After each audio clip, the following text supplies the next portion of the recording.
Baiklah, kali ini kita akan bahas seputar ASI. Ya, ASI adalah air susu ibu, yaitu air susu yang memang diciptakan dari payudara ibu khusus untuk bayinya. Jadi kandungan ASI tiap orang itu berbeda karena memang ASI itu diciptakan khusus spesifik oleh ibu untuk bayinya, ya, spesial. Nah, kenapa air susu ibu ini penting? Tentunya air susu ibu ini punya banyak manfaat. Seperti mengandung zat gizi yang dibutuhkan oleh bayi, zat protektif yaitu untuk kekebalan tubuh bayi. Mempunyai efek psikologis juga karena ketika menyusui akan ada kontak fisik ya antara kulit ibu dan kulit bayi sehingga hubungan batin juga. Lalu untuk mendukung pertumbuhan dan perkembangan bayi, mudah dicerna, dan untuk bayi yang sudah mulai tumbuh gigi, ASI ini untuk mengurangi kejadian gigi berlubang. Ternyata ASI ini selain bermanfaat untuk bayi, juga punya manfaat untuk ibunya sendiri. Seperti membantu involusi uteri. Apa itu involusi uteri? Ketika ibu baru melahirkan, uterus atau rahimnya itu kan ukurannya membesar.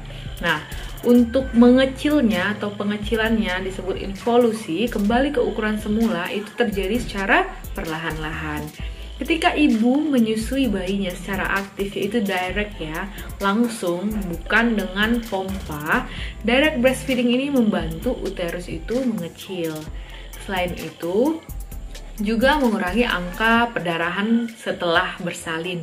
Jadi semakin anak tersebut menghisap payudara ibunya untuk mendapatkan ASI, maka akan lebih minimal risiko untuk terjadi perdarahan pasca salin. Selain itu, manfaatnya untuk ibu ialah mengurangi anemia defisiensi besi. Selain manfaat dari aspek kesehatan ibu, ternyata ASI ini juga punya manfaat dari segi keluarga berencana, yaitu dari KB. Karena ketika menyusui aktif, ada aturan-aturannya, saya pernah bahas di channel saya, bahwa ketika ibu menyusui direct breastfeeding kepada anaknya, hormon menyusui ini mencegah hormon ovulasi itu meninggi. Hormon ovulasi itu apa? Ovulasi adalah proses untuk mematangkan sel telur menjadi sel telur yang dominan yang mampu untuk dibuahi.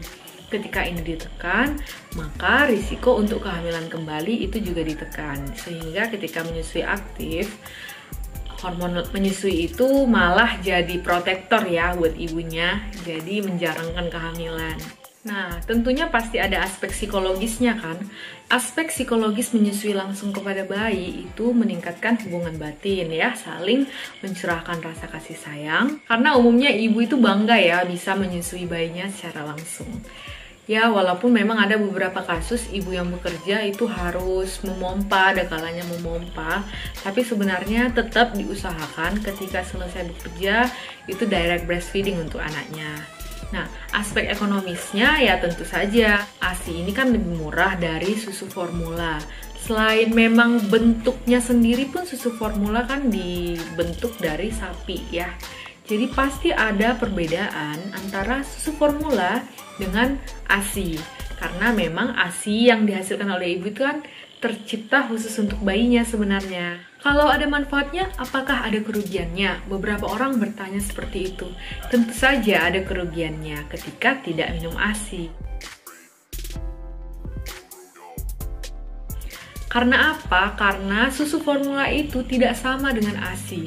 Sehingga untuk fungsi zat protektif atau kekebalan tubuh itu tentunya lebih baik ASI karena tidak sesempurna ASI. Lalu susu formula itu mudah menimbulkan alergi karena ada beberapa orang yang alergi susu sapi. Selain itu dapat menimbulkan karies gigi karena memang kandungan gulanya pasti ada ya.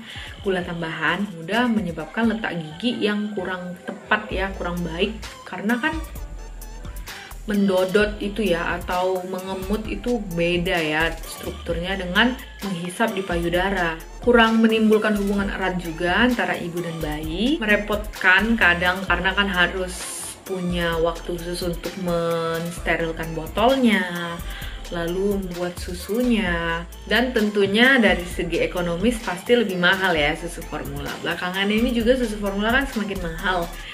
Dipromosikan susu formula ini lebih baik, kan semakin mahal, semakin bagus katanya. Padahal ada yang Tuhan ciptakan gratis loh untuk bayi. Rugi kan kalau nggak dimanfaatkan. Nah, ternyata untuk menyusui pun ada sebenarnya kontraindikasi, atau ketika mengalami hal ini sebaiknya tidak menyusui.